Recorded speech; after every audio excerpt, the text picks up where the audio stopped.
देखिए, प्रकाश की जो है सबसे इंपॉर्टेंट हेडिंग जो है वो क्या है? गोलीय दर्पण। आखिरकार गोलीय दर्पण है क्या? जैसा इसका नाम है गोलीय दर्पण, मतलब एक ऐसा दर्पण जो किसी न किसी गोले से काटा गया हो, उसको हम क्या कहेंगे? गोलीय दर्पण कहेंगे। गोलीय दर्पण में होता कुछ नहीं है, सिर्फ कांच का एक खोखला गोला होता है। कांच का एक क्या होगा? खोखला गोला होगा, और इस कांच के खोखले गोले को हम काट लेते हैं।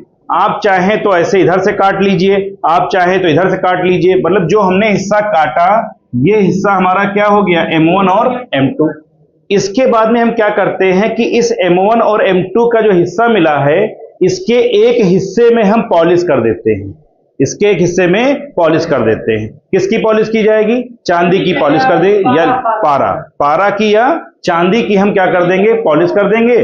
और इसके बाद में फिर उसके ऊपर क्या करेंगे? लाल रंग का जो है हम क्या करेंगे? आयरन ऑक्साइड का पेंट कर देते हैं। ये एक नंबर का क्वेश्चन हो सकता है कि दर्पण में किसकी पॉलिश की जाती है और किसकी पेंट की जाती है। पॉलिश किसकी करेंगे? चांदी या पारे की करेंगे, और पेंट जो किया जाएगा वो किसका किया जाएगा?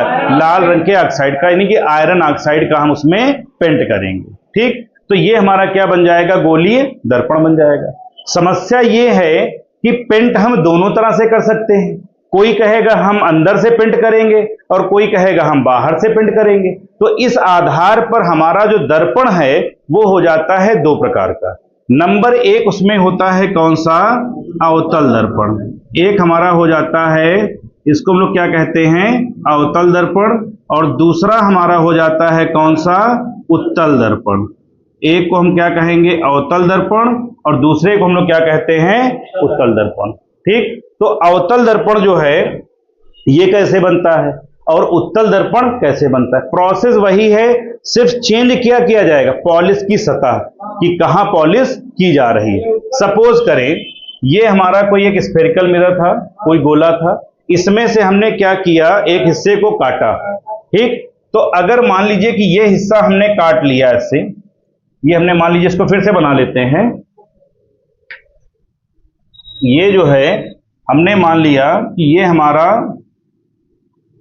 एक कोई खोखला गोला है। ठीक, और इस खोखले गोले से हमने इस हिस्से को काटा, इस हिस्से को काट के हमने निकाल लिया। तो ये हिस्सा जो हुआ ना, इसका हम लोगों ने नाम क्या लिख दिया? M1, और इसका नाम क्या कर दिया गया? M2 कर दिया गया। ठीक, अब इसमें जो हम पॉलिश कर रहे हैं वो हमने पॉलिश कर दी बाहरी सतह में। बाहरी सतह का मतलब हो गया उभरी हुई सतह में हमने क्या कर दी? पॉलिश कर दी। अब इसमें परावर्तन कहां से होगा? अंदर से होगा। मतलब अवतल दर्पण की परिभाषा क्या निकल के आ गई? वह गोलीय दर्पण जिसमें हम पॉलिश कहां करेंगे? उभरी हुई सतह में या बाहर करेंगे, और परावर्तन कहां से होगा? अंदर से या दबी हुई सतह से होगा। होगा कैसे? जैसे मान लीजिए कि ये कोई एक्सिस हो गया। ठीक, अब यहां से कोई प्रकाशिक किरण ऐसे आई, इस पॉइंट पर टकराएगी, और टकराने के बाद में क्या होगा? ये परावर्तित होकर के इस तरह से इसे निकल जाएगी। ठीक, तो ये हो जाएगी हमारी क्या? परावर्तन की घटना। इस किरण को हम लोग क्या कहते हैं? आपतित किरण। ये होती है हमारी कौन सी? आपतित किरण हो जाएगी। और ये हमारी हो जाएगी क्या? परावर्तित किरण। ये हो जाएगी परावर्तित किरण हो जाएगी। तो यहां पर आप देख रहे हैं कि जो परावर्तन हो रहा है वो कहां से हो रहा है? दबी हुई सतह से। और जब परावर्तन हमारा कहां से होगा? दबी हुई सतह से, तो वह हमारा क्या कहलाएगा? अवतल दर्पण। इसको हम लोग क्या कहेंगे? अवतल दर्पण कहेंगे। एक पॉइंट यहां पर छूट गया कि ये जो लाइन है, इस लाइन को क्या कहेंगे?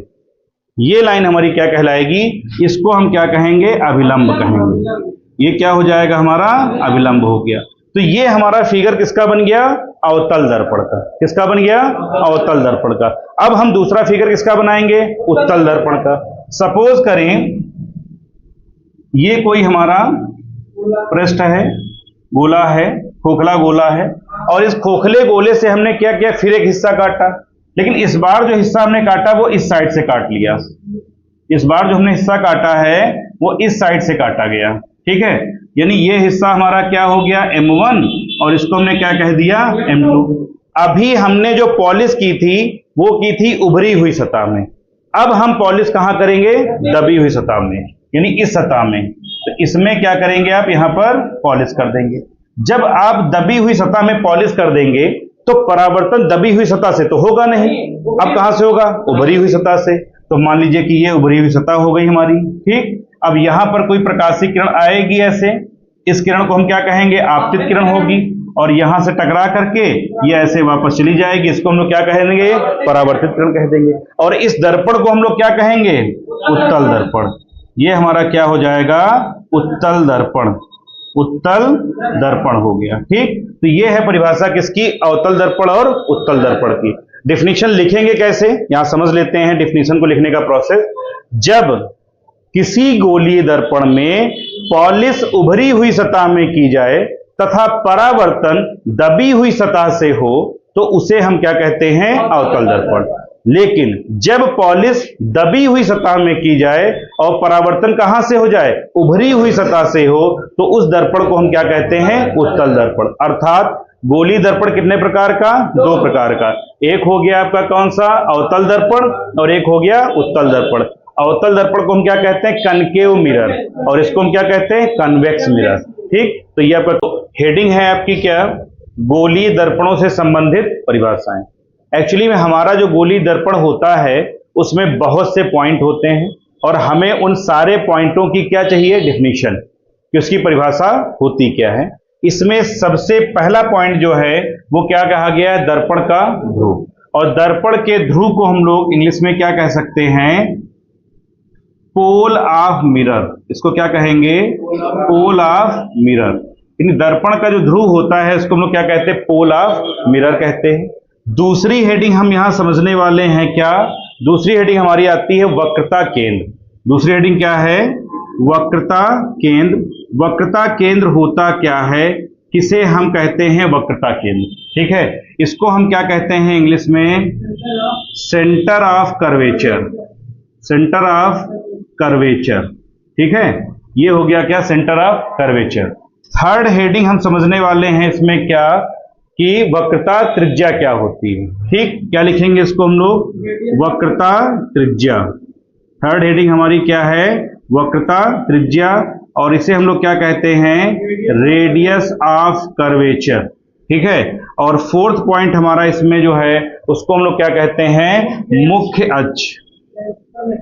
ये हो गया मुख्य अक्ष हो जाता है, और मुख्य अक्ष को हम लोग क्या कहते हैं, प्रिंसिपल एक्सिस कहते हैं, ठीक। तो पहले हम क्या करेंगे, इन चार परिभाषाओं को समझेंगे, फिर इसकी चार परिभाषाओं को और समझेंगे।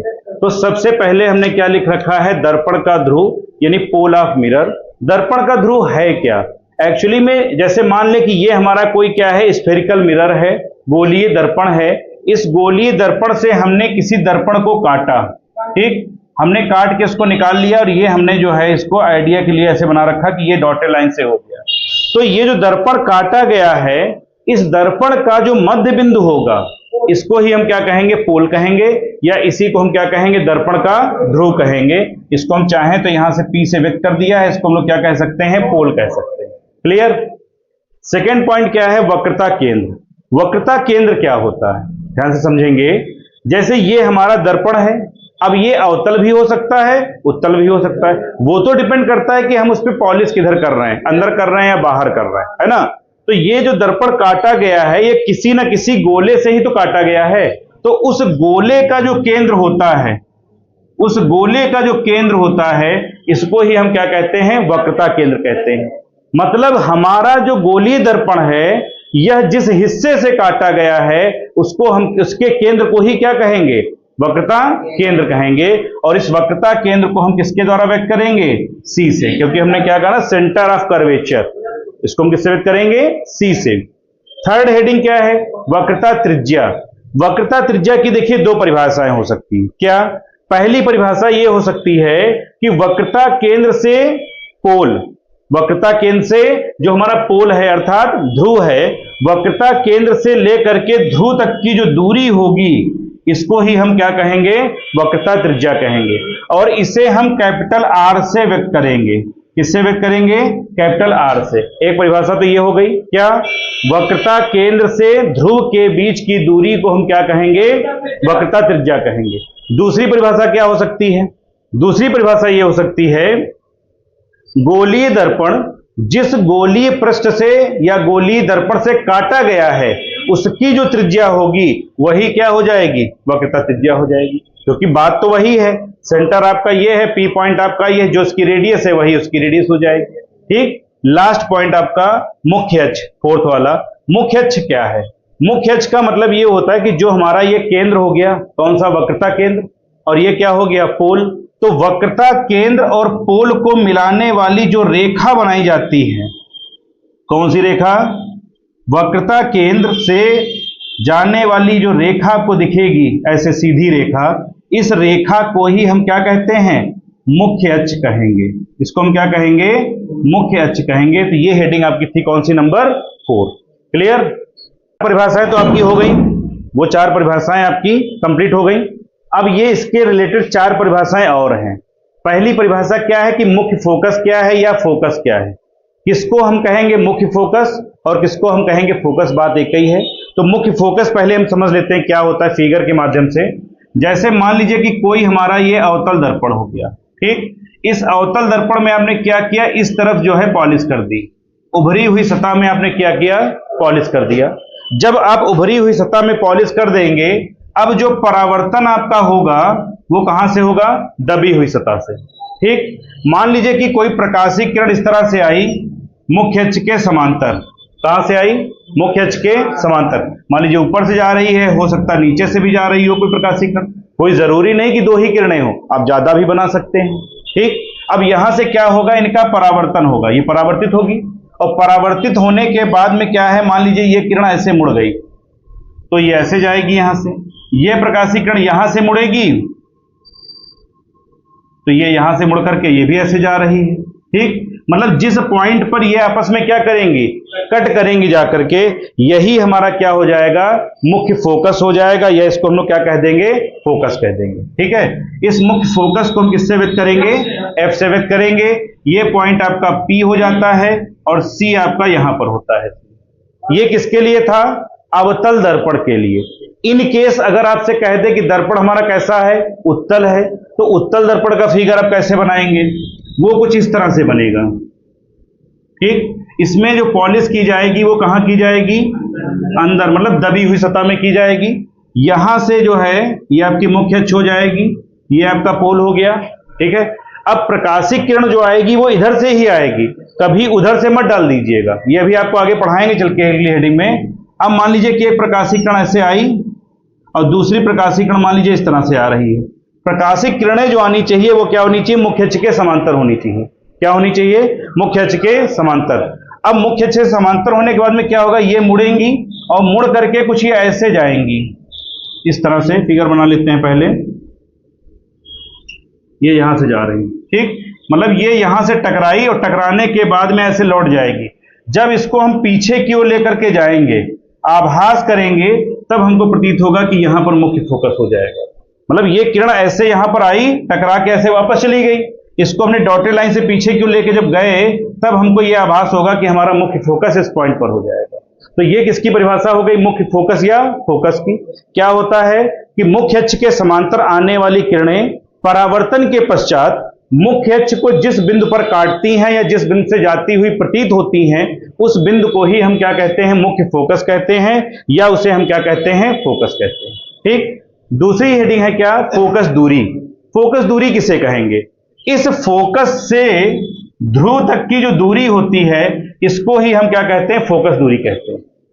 फोकस से ध्रुव के बीच की दूरी को क्या कहेंगे, फोकस दूरी कहेंगे। और फोकस दूरी को हम स्मॉल f से व्यक्त करते हैं, और f इक्वल टू आपका होता है r/2। यानी फोकस दूरी जो होती है वह वक्रता त्रिज्या की आधी होती है। कैसे होती है यह भी आपको हम आगे बताएंगे, जब अगला क्लास आएगा तो उसमें हमको बता देंगे कि ये कैसे निकल करके आता है। ठीक है, अगला तल क्या है, फोकस तल। अब फोकस तल को बहुत ध्यान से समझ लीजिए। फोकस तल में क्या कहा गया है, एक ऐसा तल होता है हमारा, कौन सा तल, फोकस तल जो होगा एक ऐसा तल होगा जो क्या होगा कि मुख्य अक्ष के लंबवत होगा, मुख्य अक्ष के लंबवत। जैसे यहां पर एक फिगर और बना लेते हैं, मान लीजिए ये ऐसे बनाया आपने, ठीक, इस तरह से आपने इधर क्या कर दिया, इसकी पॉलिश कर दी, है ना, ये हो गया पॉलिश। अब ये इसका क्या हो गया, मुख्य अक्ष हो गया, ठीक। और यहां पर हमने मान लिया इसका क्या निकल के आ रहा है, फोकस निकल के आ रहा है, ठीक है। तो आप एक तल ऐसा बनाएंगे, एक पृष्ठ ऐसा बनाएंगे, ये पृष्ठ ऐसा बन के नजर आएगा जो कहां से जाएगा, फोकस से जा रहा है, लेकिन है क्या मुख्य अक्ष के लंबवत। मुख्य अक्ष आपकी ये है और तल आपका ऐसे हो गया, तो ये क्या हो गया, लंबवत। मतलब ये तल जो होना चाहिए वो मुख्य अक्ष के क्या होना चाहिए, लंबवत, और जाना कहां से चाहिए, फोकस से। तो हम परिभाषा में क्या लिख सकते हैं, एक ऐसा तल जो मुख्य अक्ष के क्या हो, लंबवत, मुख्य अक्ष के क्या हो, लंबवत, और गुजरे कहां से, फोकस से, उसको हम क्या कहेंगे, फोकस तल या फोकल प्लेन उसको कहते हैं। लास्ट जो है आपका 8वां पॉइंट क्या है, दर्पण का द्वारक। दर्पण का द्वारक का मतलब ये होता है जो तुम्हारा दर्पण काटा गया था, इसका जैसे M1 और इसको क्या माना आपने, M2, ये M1 और M2 जो होता है यही दर्पण का क्या कहलाता है, द्वारक कहलाता है। तो ये दर्पण से संबंधित क्या थी, मेन 8 परिभाषाएं थी, जिनको अगर आप याद कर लेंगे तो आने वाली जितनी भी हेडिंग्स हैं वो आपको बहुत आसानी से समझ में आ जाएंगी। तो इन